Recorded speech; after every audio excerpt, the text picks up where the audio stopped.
Hey guys, welcome back to another video. This is James from Elite Hunters. In this video, you're going to find out how is it that I go about collecting with my PC. And this is a question that is posed by a fellow YouTuber, Magnus, who you can find at Yankees 42. He's asking, how do you PC cards from the vintage era, the JunkWax era, and the modern era? So I tend to collect all types of cards which span all of those eras, including the pre-war era. So as you can see, I rummaged through a lot of my PC and set them out here in display to show you basically what my whole PC is comprised of. As you can tell, there's a myriad of sports and different eras that I've showcased here, slabs, raw cards. I would say maybe 60 to 75% of my, I would say more like 75 to 80% of my PC is raw. And I tend to have the confidence to pick up raw cards after a few years of getting back into it and analyzing and researching how to look for raw cards and see if they're trimmed or not or altered. And so far I feel like I have a firm grasp and I have the confidence to pick up a lot of raw cards. As you can tell, I have a Jackie Robinson card there and a Satchel Paige, which are raw, Hal Newhouser, and that I'm able to pick up those cards for a lot less than slabbed cards, which helps me just add more to the PC that way, as opposed to paying $300 for a nice slab subject. I could pick up 3 or 4 cards for the same price. So let's see, I'm gonna break this down. Let's see if I could get into vintage first, i.e. pre-war also, and then JunkWax, and then let's see if I could bring it down to modern cards, or maybe I'll just showcase cards that I'm working on collections, because that's mainly what I do. I work on collections that span all 3 eras, and it allows me to appreciate all the eras all in one shot. So for instance, here I have boxing cards. I illustrated these boxing cards recently with a live stream with Breakout Cards, Ryan, and I was able to showcase some boxing cards. And then I was thinking about working on this 53 Bowman set. Let me show you a little bit more closely what I was thinking about doing. All right, so I went to a local hobby store and I picked up this 8-page binder page, which allows you to pick up the size of these cards. I was thinking about picking up a 53 lot and then start collecting these cards, being that I have some of the most notable names and the hard to get names like Satchel, Jackie, and Mickey Mantle already, and Eddie Matthews. I figured I have a good head start to picking up these cards and completing the set. I don't set build, but with this page it allows you to PC and put them into binders, these cards, and I just find that I'm not sure if I want to fill up my pages sideways like this. So I'm having second thoughts about getting into the 53 set, although I do love that set because of the artwork on the cards. I think is so phenomenal. I mean, where else are you going to get beauty like this in a set? The whole set is comprised of beautiful artwork. Just look at this artwork. It doesn't get much better than this. And then quite honestly, I think this is where Mickey Mantle is represented best with the artwork on this 53 tops. But instead, I'm starting to side on maybe doing a 55 or a 56 set, because when it comes to having them displayed properly, I think it works better with either of these 2 sets or maybe both. So I think displaying them this way is the best course of action for this type of binder page. And I think I'm gonna reconsider doing it either the 56 or the 55 set, or maybe both. So that's one collection that I'm thinking about getting into. And let me put this away, I'll be right back. All right, so to get into another collection, which I already am working on and I'm pretty much halfway through it, is this Triple Crown collection. And everyone that's watched this series knows about this checklist. And I went on a live stream recently on Hobbypalooza with Ray, and I explained a little bit of how I'm going about this collection. As you could tell, we go all the way from modern cards, which is what's cool about this collection, all the way through the vintage era. And that's what I like about a collection like this, into the pre-war era, is that it touches on all of them. And I'm trying to get the rookie cards with a collection like this if I can. But also, it's when it goes to pre-war cards, I'm just getting whatever I could find. And in some cases, like this Randy Johnson, it's the year that he won it in. And because this is a cool night SP, I figured, it's a cool, sexy little card, which I could collect Randy Johnson in. I do have both his rookie cards with the upper deck and the tops. But I don't know, sometimes I feel like let me collect something new for the collection. And that's where I went with this night parallel. So there's a lot of other cards which I've already amassed for this collection. And I check them off little by little. Just all the ones that I'm collecting, and they're all getting checked off. Obviously, you could tell there's a few PSA slab cards. So Ray told me all I need is 5 to create the registry, and I think I'm gonna try to devote a little bit of time to create that registry and put my stamp in the PSA world. So that's one collection I've done. Another one, which is a new one that I'm working on, and this is another thing which I advise a lot of people to do, and that's in this box here. And sometimes when you're doing a collection, you hit roadblocks or you can't find a nice subject for whatever it is that you're looking for, and it forces you to either just get stagnant with the collection or look for something else. And in this particular case, this is my MVP collection. When I was collecting my Triple Crown collection, I was hitting roadblocks because in January, all the prices were going on astronomical. And I was like, whoa, I'm not spending thousands of dollars on some of these players. So I had to look for a plan B, an alternate way to collect something else, which I felt proud of. And MVP winners was another way that I did it. So I started collecting a lot of these cards, and in actuality, I just received a card today. So I'm going to share with you a card which I received and show you what I'm doing with this collection.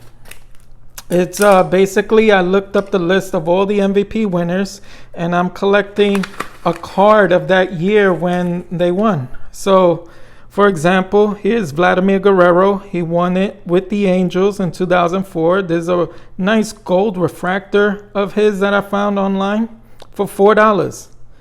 So where else can you go to find a nice gold refractor card of a great like Vladimir Guerrero and have appreciation for something like this in your collection? It gives you something to aim for. You don't have to break the bank. It helped me still collect and keep my feet wet and still scratch the itch when it came to collecting. And this whole box is filled with nothing but MVP winners on the year that they won it. So in this case, I have them all alphabeticalized, and I'm going to look for the G's, and I'll show you an example of how I have it right now. So here's the G's. Here's a 74 Steve Garvey on the year that he won it. Giambi won it in 01. Bob Gibson won it in 68, so on and so forth. And this is a subject for every year.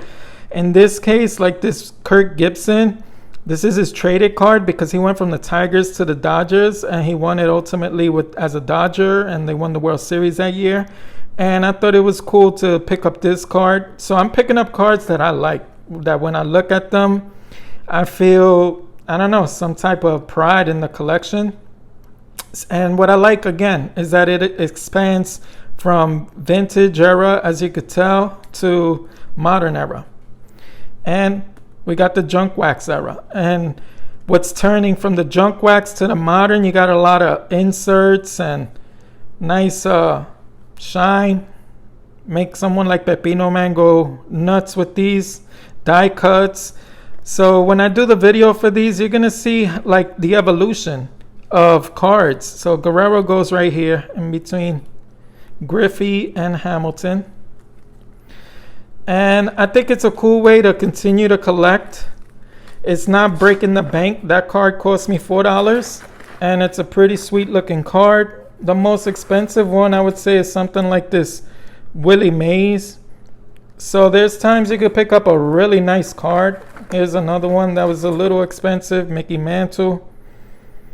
And speaking of Mickey Mantle, that's another collection that I'm doing. Let's get into that one. All right, so I gathered up a few of these mantles, and this is another collection that I'm working on, which is my run of Mickey Mantle playing day cards. And as you can tell, it runs all the way from 69, 68, 66. I don't have all of them. This is a work in progress. And the fun thing is I'm patient enough to find cards when either I get a nice amount of money together and I can go locate a card, or in the case that I'm looking for MVP winner cards, there's the 56 and the 57 mantle. So when I get the 56 and the 57, it'll help me with the MVP winners. And also the 56 will also fit into the Triple Crown winner and my run. So I'll scratch off for 3 collections, those mantles all in one. So this is my run of mantles, and this is one other PC that I'm working on. He's the main guy at PC, and like John Wade Boggs fan collects Wade Boggs, and someone like Lou Rock collects Roberto Clemente, so on and so forth. Pepino Man also collects Mickey Mantles. I'm another Mickey Mantle. I think Josh J. Stoudemire 1 also collects mantles. And he has that rookie card, which I salivate over every time I see it. So yeah, that's another form. And let me get into 2 other PCs, which also encapsulates how I've collected cards from all different eras. And it helped me create another theme. All right, so next up, I have here a bunch of cards, which I worked on last year and helped me collect cards from all 3 eras. Well, 4 eras if you want to count pre-war as an era, and that is my top 40 dynamic duos in baseball history. So it took a little bit of research, and I did my own rankings, and I had fun with it. A lot of you guys enjoyed the ranking that I did, and here's cards from the modern era with Albert Pujols, Edmonds, into the JunkWax era, 89. Here we have Bowman and Upper Deck, into the vintage, and then into the 50s, 60s. So it helped me collect cards from all the eras, because the dynamic duos had players, great players from all the eras, and I really enjoyed putting that one together. And I had all these dynamic duos. It helped me have fun, and I did a lot of editing, and it was cool. But namely, it helped me PC a lot of players, a lot of cards of players that I really enjoyed looking at, and it was from all the different eras. And also, I did a top 50 Yankees, and then that one, same thing. Players like this Phil Rizzuto card I chased after, which is his 48 leaf card. And I had a Goose Gossage rookie card because he was in that top 50 ranking, and so on and so forth. Here's another one which I could grab real quickly. Herb Pinnock, a grade 433 Gaudy. I picked this up for like $100, had it graded, came back a 4. You can't top a card like this. But if it wasn't for a ranking like that, I would not have been able to pick up a card like, I would have not even looked for a card like this. So what these themes do is helps me narrow down my search for great cards. Here's a JunkWax era card, which I picked up, which I always wanted, a Don Mattingly rookie card, Donruss card, when I got back into the hobby. But a theme like that, top 50 Yankees, helped me narrow down what I wanted to go after. Here's another one. Jorge Posada, Bowman's Best card, rookie card, 9.5 after I graded it. So all these cards I graded, I bought them raw and got them graded. And when I bought them raw, I picked this up for, who knows, like $2. This one, I think I bought graded already, so I can't say I bought this one and got it graded. But this one I bought raw. This one I bought raw for, I think, $6, if I remember correctly. And this one was about like 100, 120. And it's a beautiful leaf card, 3.5. So that's another way that I use these themes to help me just narrow down my scope, I guess, of what I want to go after. Back last February in 2019, I went after a lot of T206s. So when I was going after T206s, I went after cards like this from the pre-war era. And these I bought raw, got them graded. This one I think I bought graded already. As you can tell, it's the old slab. But a lot of the cards I buy raw. And I get lucky that they come back. Here's another one. Walter Johnson, bought this one raw. I think it was $7.50 I paid for it. And it came back a 1.5. It has great eye appeal. Yes, it has a crease, but I don't care about creases when it looks this sharp, clean, squared corners. They're not rounded. Like this one has a rounded corner and it's a 4. But this one looks sharp. Obviously the crease will bring it down, but aside from that, it has great eye appeal. And I love just every card can have its own characteristic. They don't all have to be 9s or 10s. I'm not fussy like that with my cards. Honestly, I just like to look at my cards, and sometimes it's more about the budget. If I have a budget which allows me to pick up a certain card but not the best, I sometimes I'm happy to just have a card that passes the eye test, but it doesn't necessarily have to be that OCD type card. Like here's an Orlando Cepeda card. I got this for $20. Yeah, it's OC, but for $20, no creases. Can you beat a card like that? No creases, $20. I will take a card like this all day, every day. I always wanted Orlando Cepeda. And that's another PC which I'm going to start working on. All the famous athletes who are Latin, because I'm Hispanic, Latino descent, I'm Colombian. And I want to have pride in my Latino ball players who did great things in baseball. So I'm trying to pick up a Juan Marichal, so on and so forth, Tony Perez, run down the line. I do have Roberto Clemente's card, and I'm starting to PC a few of his. I do have to get a 66 tops for the MVP run.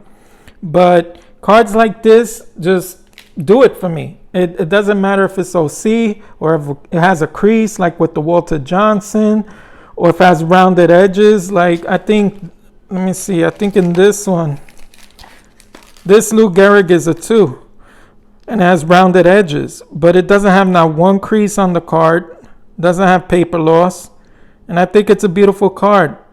So I gave up a little bit with the rounded edges to get this card, but I'm very happy with this card. And it was right at a little below the price point I was willing to spend on a Lou Gehrig card like this. So I was happy in all facets, where it had great eye appeal and it helped my wallet when I got it. So I think that's gonna be it for the VR for Magnus at Yankees 42, in which he wanted to know how is it that we go about PCing cards from the vintage, the JunkWax era and the modern era of cards, and in my case pre-war era also. Stay tuned. I am going to have some more content coming from live streams, Dallas card show, and also I'm going to do the Nationals very soon, so stay tuned. Until then, I'm going to wish everyone happy hunting when it comes to cards. I want everyone to stay safe and be blessed. See you on the next one. Bye.